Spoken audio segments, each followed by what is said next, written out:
See, HaKadosh Baruch Hu says you have to honor your parents. So if your parents tell you, go make me coffee, you have to go make them coffee. Go to the store, you have to go to the store.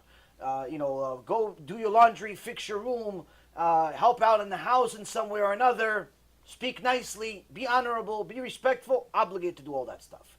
But if the minute he tells you to do something that's a violation of the Torah, whether it's Shabbat or any other rule in the Torah, then there's no honoring him. Why? Hashem comes first. Okay, so you have to see what it is. Did he make a mistake intentionally or not? A lot of people say things. And a lot of people say things in the name of the Torah, and many times it's wrong.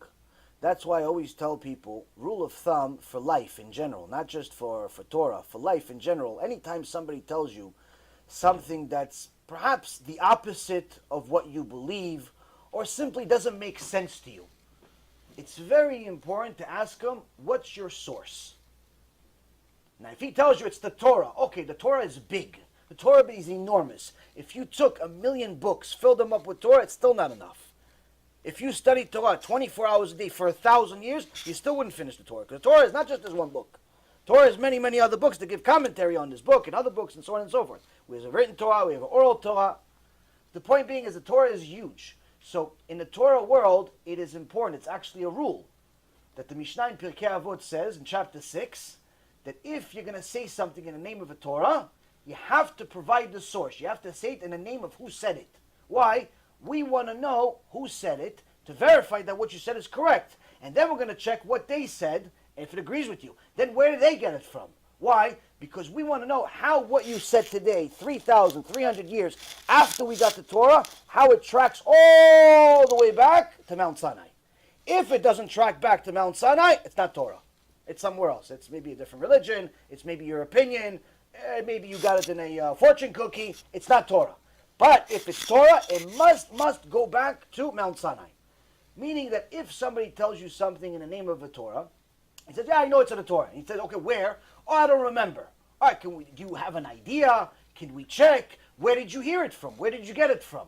And usually everybody has some type of an idea of where they got this idea from. Oh, I got it from my rabbi. Oh, can I get your rabbi's phone number and ask him? And you call the rabbi. Oh, listen, rabbi, how are you? My father told me such and such. I was just really interested. Where does it say that in the Torah?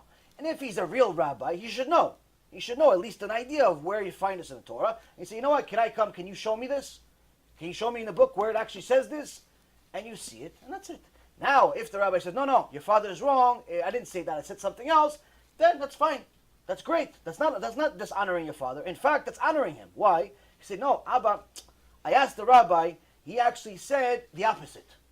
Not what you said, he said the opposite. You said red, it's actually blue. It's red in the other case. Oh, okay, so now both of you learned. That's not dishonoring him. That's just simply learning Torah together. People make mistakes all the time. Now, I'll tell you something that I made a mistake. I believe it was yesterday or the day before. Now, I told a story about a soldier that learned, the first halakha that he learned was how to tie his shoes according to the Torah. According to the Torah, there are multiple opinions of how to tie your shoes, how to put on your shoes in the morning. Believe it or not, even that. From the minute you wake up to the minute you go to sleep, there's rules. But all of these rules are, in essence, an instructions of how to live. So, according to the Gemara, which is the foundation of our oral Torah, it's the foundation of our Torah, Rabbi Yochanan says you're supposed to tie your left shoe, you're supposed to put on your left shoe first, and then your right foot, and then tie the left foot. That's the Gemara. But the Shulchan Aruch said no. You're supposed to do the opposite. You're supposed to put on your right foot and then your left foot. But just tie the left foot first. So I mentioned the first one. Even though the halakha today, the final law is the second one.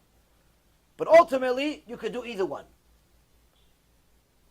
So that is a mistake that most people are not going to notice. Most people don't even care. And quite frankly, it's not relevant for most people. Why do I mention it to you?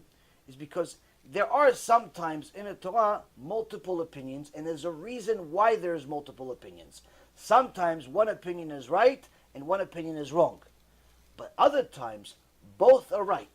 And there are reasons why both are right. The original opinion, for example, of what I just stated, that the Gemara says to put on your left shoe first and then your right shoe first, That's the opinion of Rabbi Yochanan. That's what he says. But then the Shulchan Aruch decided to do, no, right, and then left. Why? Because Shulchan Aruch says, yes, Rabbi Yochanan said that, but there was an earlier sage that said contrary to it. And we go by the earlier sage. Why? Because he was closer to Mount Sinai. And had Rabbi Yochanan known this particular thing that we found out after the fact, he would have probably judged with us. So if they were both right, what's the point of the argument? The point of the argument is to show you that the Torah has different aspects to it, and it's not like black and white all the time. Many things are black and white. Quite frankly, most things are black and white, yes or no, but there are times that both opinions are correct. It's not like the secular world or general knowledge that it's zero or something. Sometimes they're both winners. Sometimes they're both losers. So the point is that the Torah teaches you not necessarily just what to do, but why we do what we do. So that's what the Gemara, in essence, teaches us. It's not just teaches us the laws, but it teaches us how did we arrive to those laws? Where did we get these laws? Which verse in the Torah actually did you get this particular rule? And that's, in essence, the most important part, is to know that everything that you're doing has a source from the original Torah that we got from Mount Sinai. So as far as honoring your father, yes, you're supposed to honor your father, but as long as what he's doing or telling you to do is not against the Torah. If it's against the Torah, then honoring him would be not listening to him.